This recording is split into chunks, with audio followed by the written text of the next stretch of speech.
নিয়ামত দিছেন আল্লাহর নাশুকরি করার কারণে আল্লাহ তাআলা তাকে নিয়ামত চিনাইয়া লইয়া গেছে তোমার আমার মতন গোলাম আল্লাহ নিয়ামত দিয়া পরীক্ষা করা আল্লাহ জানে যে শুকরিয়া আদায় করো বাড়াইমু আর না শুকরি হলে আমি আল্লাহ লইয়া যাইমু আমার আল্লাহ জানে যে ফাইন্নাল্লাহা গানিয়্যুন হামিদ আমি আল্লাহর তারিফের কোনো অভাব নাই এক বান্দা যদি না শুকরি করে এক গ্রামের মানুষ যদি আল্লাহর নাফরমানি করে এই পৃথিবীর মাঝে কোটি কোটি আমি আল্লাহর গোলাম বান্দা বান্দি আছো জিন্নাত ইনসান হল আছো যারা আমি আল্লাহর শুকরিয়া আদায় করব এর লাগে আমার শুকরিয়া আদায়ের কোনো অভাব নাই এখন আল্লাহ নাতে জানাইরা ও লুকমান হাকিমে ওসিয়ত কথা এক নাম্বার 1 লুকমান হাকিমে ডাক দিয়া জানাইরা وَإِذْ قَالَ لُقْمَانُ لِابْنِهِ وَهُوَ يَعِظُهُ يَا بُنَيَّ لَا تُشْرِكْ بِاللَّهِ হযরত লুকমানের ডাক দিলা তার আদরের সন্তান রে ও আমার আদরের সন্তান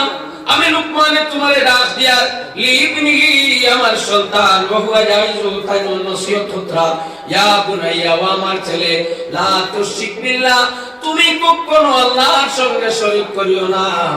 ইন্না শিরকা লাযুলমুন আযীম আমার আল্লাহর সঙ্গে দুনিয়ার কোন জিনিস শরীক করা হলো সবচেয়ে বড় গুনাহ এটা হলো শিরকে আকবার হক ওয়া নাউযু বিল্লাহ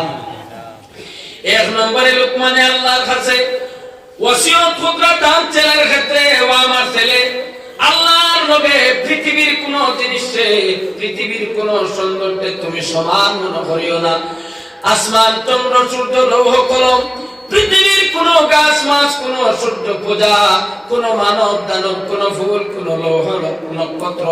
কোন জিনিসে আল্লাহর মতন মনে করাইতে হইল গুনাহ কবিরা সবচাইতে বড় গুনাহ আমার আল্লাহর মতন পৃথিবীর মাঝে কোন জিনিস নাই লুকমানের পুত্র আমার ছেলেরে তুমি সর্বদা পৃথিবীর কোন জিনিস তোমার সামনে আইলে মনে করিও এটা আমার আল্লাহ বানাইছেন আল্লাহই তা নাই সুবহানাল্লাহ ও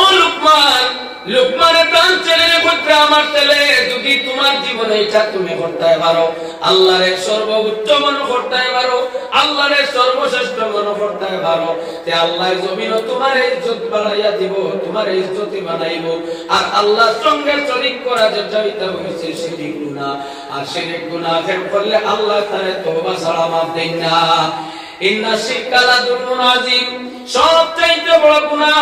আল্লাহর সঙ্গে জুলুম করা হইয়া তার আল্লাহর সঙ্গে শরীক করা কারণ বান্দা